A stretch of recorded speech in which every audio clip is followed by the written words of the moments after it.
আজকে একটু holiday spend করতে আসলাম। জায়গাটার নাম আমি বলবো না, কোথায় আছি আপনারাই বলবেন। তো জায়গাটা ভালোই লাগছে আমার, প্রাকৃতিক পরিবেশের মধ্যে একটি আহ, থাকার জায়গা আছে, সুন্দর একটি সুন্দর পরিবেশ আছে।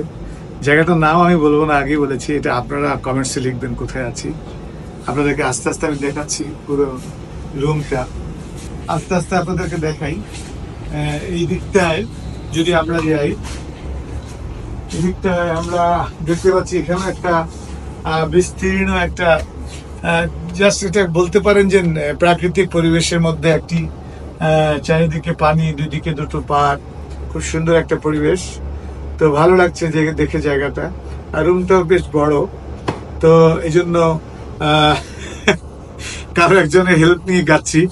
মনে পড়েছে আজ, মনে পড়েছে, মনে পড়েছে আজ, মনে পড়েছে কখন যে ভালোবেসে এসেছো কাছে, হৃদয় নিয়ে চোখের চুপি সারে। মনে পড়েছে আজ, মনে পড়েছে, মনে পড়েছে আজ, মনে পড়েছে। গানটা আসলে গাওয়ার কারণ একটাই, এই প্রাকৃতিক পরিবেশ আসলে আমাকে ইন্সপায়ার করছে যে আপনাদেরকে একটু গানটা শোনাই বিনা পয়সায়। সুন্দর লাগবে আপনাদের এই জায়গাটা দেখলে। এই জায়গাটা আপনারা দেখতে পাচ্ছেন, দারুণ একটা জায়গা। জায়গাটা আসলে আপনার অদ্ভুত সুন্দর একটা জায়গা, মায়াবী। আপনারা দেখতে পাচ্ছেন এখানেও আমার সাথে রিসোর্টটা পুরোটাই খালি।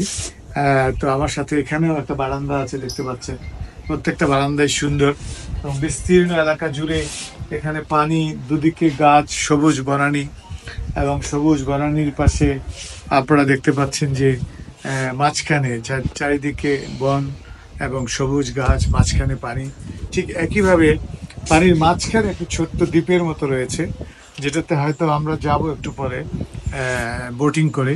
সেটা খুব ভালো লেগেছে। আর এই জায়গাটা স্পেশালি, এই জায়গাটা আমার খুবই ভালো লেগেছে। এই জায়গাটা খুবই ভালো লেগেছে এই কারণে যে এই জায়গাটা আসলে এরকম জায়গাটা আমি পানির উপরে এরকম একটু একটু স্পঞ্জ, একটু নিজেকে দাবানো যাচ্ছে, উঠানো যাচ্ছে। এই জায়গাটা খুব ভালো লাগছে। এখানে একটু বসি, আপনাদের সাথে বসে একটু কথা বলছি। এই হচ্ছে পরিবেশটা, রৌদ্রবেলা, দুপুরবেলা রৌদ্রটাও খুব দারুণ সুন্দর লাগছে পরিবেশটা। তো সব কিছু মিলে আপনাদের যদি ভালো লাগে, আপনারা ফাইন্ড আউট করতে হবে যে কোন জায়গাটাতে আছি। কথা মনে হয় খুব আস্তে শোনা যাচ্ছে, তবু আমি চেষ্টা করছি আপনাদের সাথে একটু জোরে কথা বলার। এনিওয়ে, তো আরেকটু আমরা এই জায়গাটা এক্সপ্লোর করবো কাছ থেকে। তো আমার কাছে মনে হয়, দেখতে পাচ্ছেন যে এখানে হারিয়ে যাওয়ার মতো বন আছে, গাছ আছে, যেখানে বসে আপনি মনে মনে গান গাইতে পারবেন। মনে পড়েছে আজ, মনে পড়েছে, গান নিজে নিজে গাইতে পারবেন, এনজয় করতে পারবেন। পাশে প্রাকৃতিক সৌন্দর্য, সবকিছু মিলিয়ে এখান থেকে আমার রুমের ভিউজটা আপনারা দেখতে পাচ্ছেন। সবকিছু মিলিয়ে ভালো লাগছে। এবং দেখতে পাচ্ছেন এই বারান্দা দিয়ে আমি হেঁটে আসলাম, এবং এটা পুরো রুমটা আমার থেকে ঠিক এই পর্যন্ত।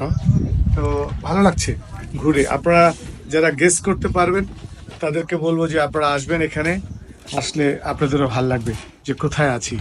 আসলে বাংলাদেশেও অনেক সুন্দর সুন্দর জায়গা আছে, যেগুলো হয়তো না গেলে বোঝা যায় না যে অনেক ডেভেলপ হয়েছে বাংলাদেশের মানুষের মন, মানুষের টেস্ট, মানুষের ফুড ভ্যালু, ফুড টেস্ট, সব কিছুই মানুষের চেঞ্জ হয়েছে। সো আমার কাছে মনে হয় যে এই জিনিসগুলো এনজয় করার মতো। সবাই ভালো থাকবেন, আবার হয়তো লাইভে আসবো। Thank you so very much, great day.